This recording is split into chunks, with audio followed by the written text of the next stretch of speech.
every man, woman, and child in Mississippi can rationalize how they have always been friends to the colored man. All of a sudden they wake up here one morning and are told that what the way they've operated for the last 100 years is wrong. This is a hard thing to just tell a man that he spent his life doing something wrong. He doesn't have to believe it. And then all of a sudden, we're some kind of demon. All we want to do is take the chains off.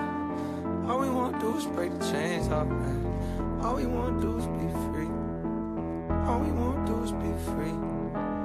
All we want to do is take the chains off. All we want to do is break the chains off, man. All we want to do is be free. All we want to do is be free. Can you tell me why?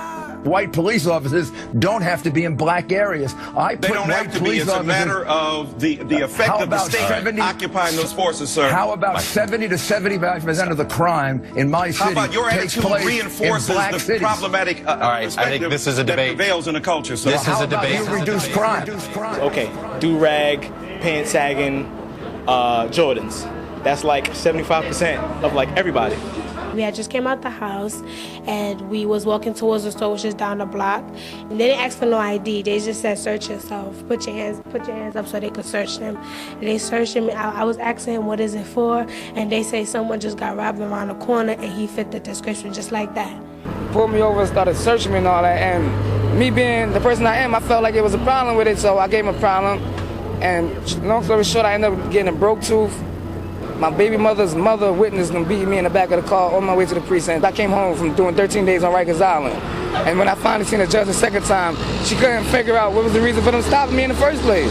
Violated. Degrading. My rights was violated. Belittled. I simply can't just walk down the street without being accused for something that I have nothing to do with. Let's get to a point, they're getting used to it now. When you see cops, you automatically know they're going to search you. If your pants off, you're behind, they're going to search you. But every kid's not a criminal. Every kid not doing nothing bad, but that's what they do. All we want to do is break the chains off, man. All we want to do is be free. All we want to do is be free. All we want to do is take the chains off.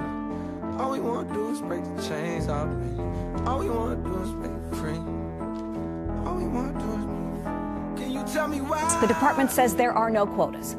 Well, I can tell you, I'm a police officer. There are quotas in the NYPD. Are they lying? Absolutely. It's illegal for them to admit it. They come from different precincts, largely minority neighborhoods in Brooklyn or the Bronx, but their stories are remarkably similar. They tell you this to your face.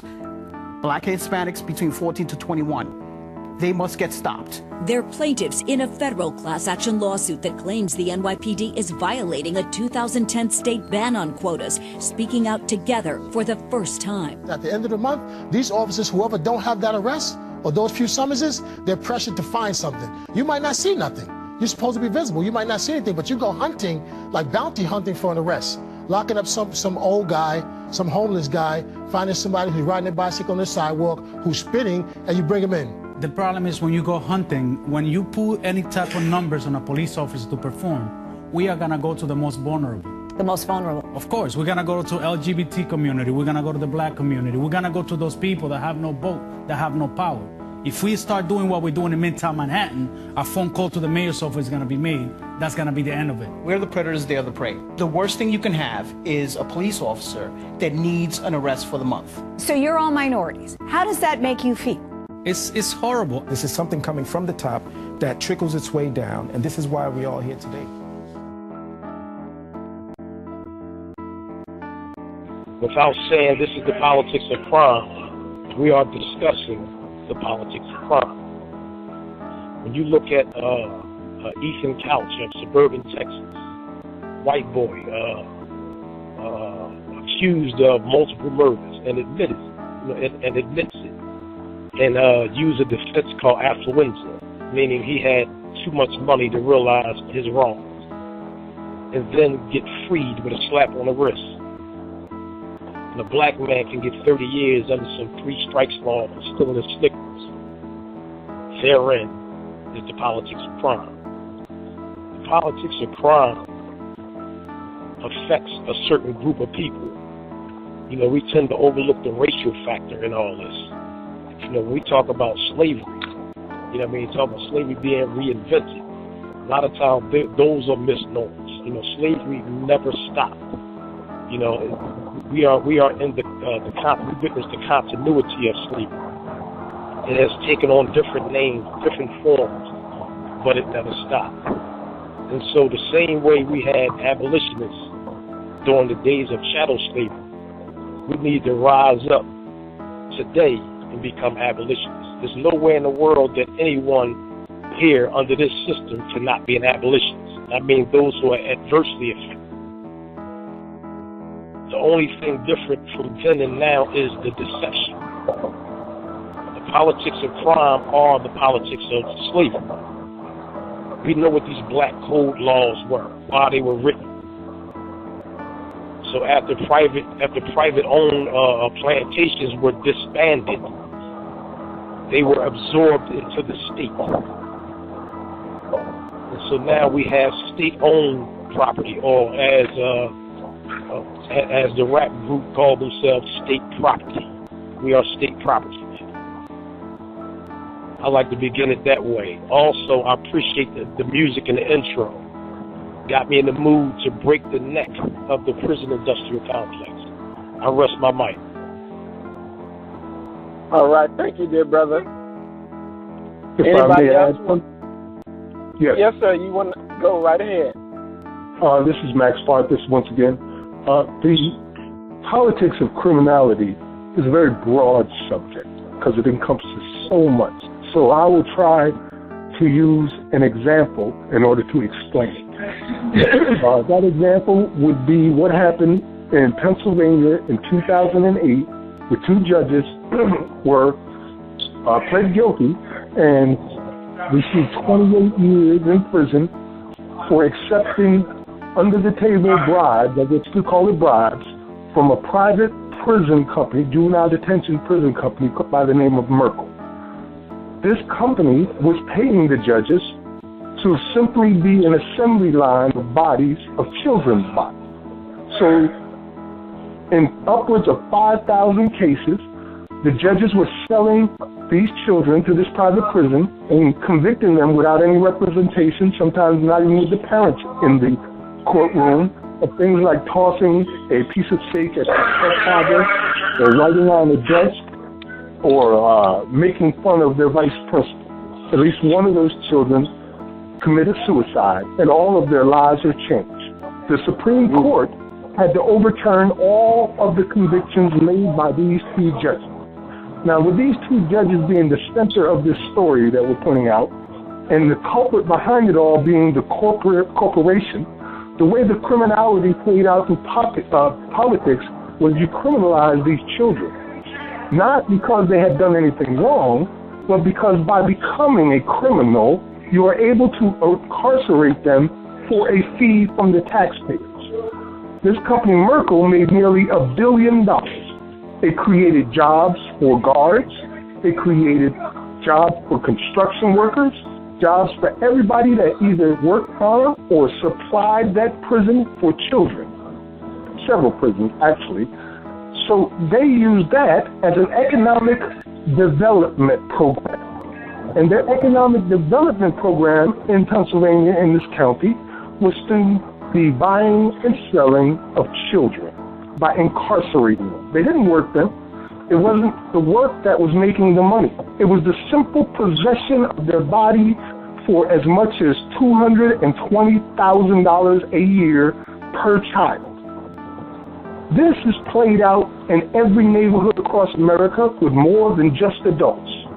The Department of Justice has investigated like a dozen cities, and we are all aware that they come to the same conclusion.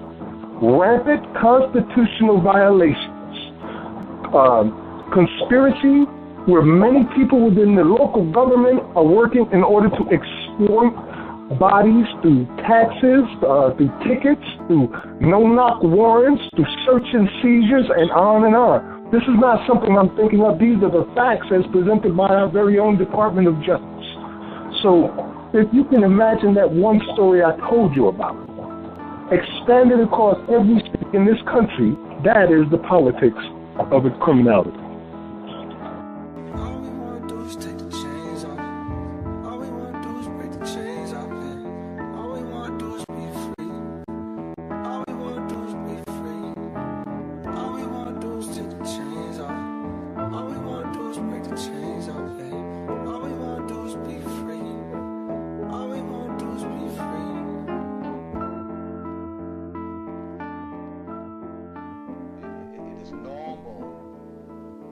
oppressed people to revolt. And it is abnormal, really, for them to accept the oppression which is forced upon them. Any oppressed people, when they revolt really in the ultimate sense, even in the name of their oppressors, because they're reestablishing reciprocity between man and man, and they're reestablishing the bounds of humanity which must govern men if they're to live together in a common climate. I just ask you to visualize a room, you know, in which there are all the goodies of the world, all the material goodies of the world. And there are people in that room, and all those people are white, you see. And the door to that room is locked, and that room is in a building with a hall. And in that hall are people, and all those people are black.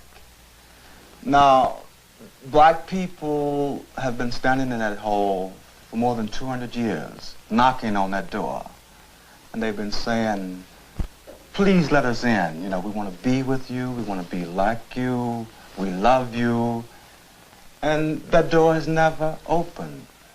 One of the men in the hall say, you know what I think I'll do? Say, I think I will go outside, get me a brick, throw it through the window, and take some of my things out of that window, because he's never going to open the front door.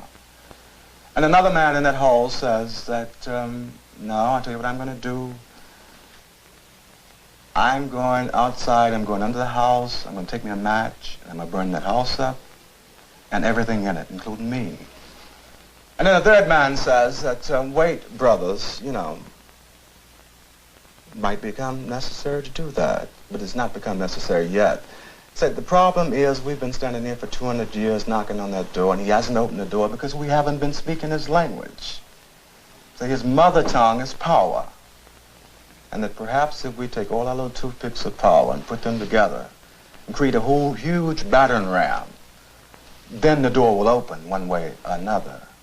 I think history arranged that eventually America would have to face itself through black people or go under.